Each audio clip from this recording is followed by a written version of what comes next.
Endless poetry might be a masterpiece. Then again, considering the fact that it's the new Alejandro Jodorowsky joint, who's surprised? Every single one of his films is at the very least amazing. The delicate scent of flowers is the fragrance of the universe. I eat the flower, and its perfume is my blood.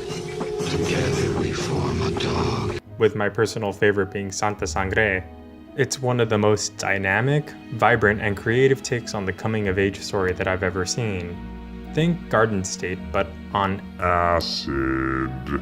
Now, Endless Poetry is a sequel to Jodorowsky's last movie, The Dance of Reality.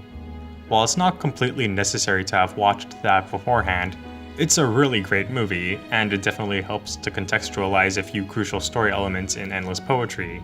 Jodorowsky continues to display his complete genius as a filmmaker here, creating an experience that's funny, ridiculous, emotionally involving, often all at the same time. As with all of his films, there is more purpose to the weird, surrealistic visuals than just shock value. The weird elements are almost always metaphors for something in the world, and also bring a lot of personality to the film. While the story can feel meandering, that's kind of the point, since this story chronicles a point in Jodorowsky's life where he was searching for meaning and direction. As with The Dance of Reality, this is a story that is very personal to Jodorowsky, since he's telling an autobiographical story.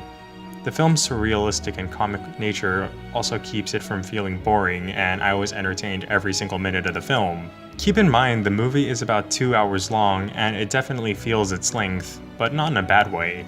It's ambitious and often employs massive numbers of extras, and has a number of interesting set pieces showcasing Jodorowsky's vibrant imagination.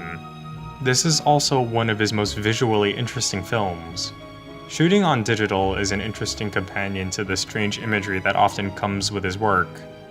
The clear, clean picture makes the surreal elements feel all the more weird, which works in the film's favor since it feels more odd.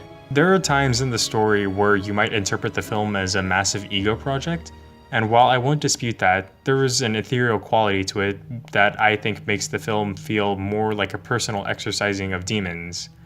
By the end, you understand Jodorowsky as a filmmaker in a way that none of his other films really have, and I definitely call this his least cryptic movie. It's also definitely his most personally, emotionally one, as said ending is probably the most effective since The Holy Mountains. One of my only complaints about the film is the fact that there are some scenes where it is clearly obvious that it was shot in a modern setting, despite being set in the mid-1900s.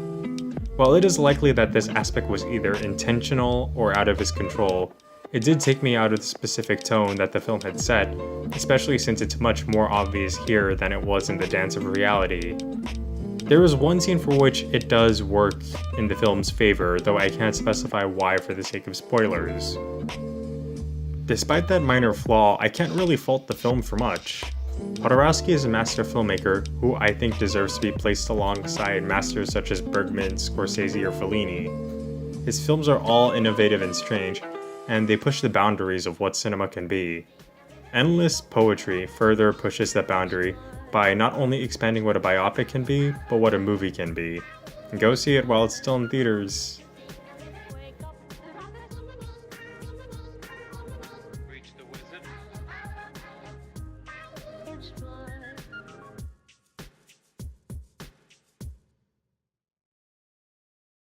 With a wave of my finger and a flick of my dick, one zap from me will kill you quick, so get on your knees to suck and blow, but not right now, I've got to go!